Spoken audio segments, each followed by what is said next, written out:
था आपसे, जो मैंने बोला था शुरुआत में कि मेरे को आपसे लेना है। सर, जैसे कि हम देख रहे हैं कि इंडिया और रशिया की किस तरीके से पार्टनरशिप चल रही है। चाहे हम बात करें हम क्रूड ऑयल के बारे में, वहां से हमें सस्ता मिल रहा है, और चाहे हम बात करें कि बीच में बात चल रही थी कि जो पेमेंट वहां पे की जाएगी वो हम आईएनआर में करेंगे, राइट, इंस्टेड ऑफ डॉलर हम आईएनआर में करेंगे, ताकि हमारा जो पैसा है वो कहीं ना कहीं थोड़ा सेव हो सके, हम अपनी करेंसी में पेमेंट करें, तो वो हमारे लिए ही ज्यादा बेनिफिट की बात है। अब एक रिपोर्ट दूसरी सामने आ रही है कि अब इंडिया और रशिया मिलिट्री के जो इक्विपमेंट्स है उसको बनाने के बारे में भी डील कर रहा है, इसके बारे में भी बातचीत चल रही है, और काफी सारी इसके बारे में रिपोर्ट्स भी आई है। आपका क्या कहना है कि अगर ये डील भी हो जाती है, जो हम तो बेसिकली जो हम ये जो दोनों की पार्टनरशिप होती है, तो जो इंडियन स्टॉक मार्केट की कंपनीज है जो डिफेंस में प्ले आउट करती है, जैसे कि हम एचएएल ही ले ले या भारत डायनामिक्स ले ले, जो डिफेंस सेक्टर में प्ले आउट करती है, उनको कोई बेनिफिट मिलेगा या फिर नहीं, या ये पूरी की पूरी जो नई डील सामने बन के आ रही है वो हमारे लिए किस तरीके से बेनिफिट देगी हमें?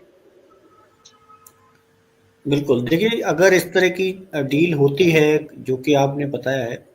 तो मुझे लगता है कि डेफिनेटली ये बहुत फेवरेबल रहेगा इंडियन डिफेंस कंपनीज के लिए। और जहाँ तक डिफेंस सेक्टर की पता, तो देखिए डिफेंस सेक्टर अभी तक अगर हम बात करते हैं, देखते थे, तो इंडिया डिफेंस सेक्टर में कहीं ना कहीं नेट इम्पोर्टर ही रहता था, एक्सपोर्ट हम बहुत कम करते थे। तो कहीं ना कहीं अब पिछले 2-3 साल से अगर हम देखें तो इंडिया ने कहीं ना कहीं डिफेंस सेक्टर में एक्सपोर्ट्स करने भी शुरू कर दिए हैं। और ये जो एक्सपोर्ट शुरू हुए, मुझे लगता है कि जस्ट अभी शुरुआत है, और डिफेंस सेक्टर बहुत ही स्ट्रॉन्ग सेक्टर गोइंग फॉरवर्ड निकल के आ सकता है, क्योंकि यहाँ अभी जो एक्सपोर्ट्स की अभी केवल शुरुआत हम इसे कह सकते हैं। आने वाले टाइम में और बड़े बड़े ऑर्डर और बड़ी बड़ी चीजें यहाँ पे हो सकती हैं, जिस तरह के आपने रशिया इंडिया की ये डिफेंस डील की बात करी, इक्विपमेंट की, तो मुझे लगता है यहाँ से भी बहुत सारे बेनिफिट्स हमारे जो डिफेंस सेक्टर के स्टॉक्स हैं वहां पे तो होगा ही होगा। साथ के साथ देखिए डिफेंस सेक्टर में बड़ी बड़ी कंपनियां हैं, एचएएल सरकारी कंपनियां, एचएएल, बीईएल, बीईएमएल, बहुत सारी कंपनियां हैं जो कि उनको तो बेनिफिट होगा ही होगा। साथ के साथ देखिए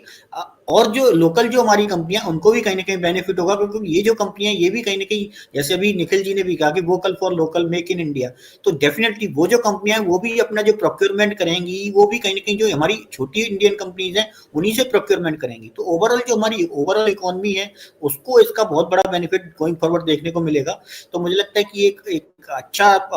कदम साबित हो सकता है, और डिफेंस सेक्टर के लिए बहुत पॉजिटिव मूवमेंट हो सकता है।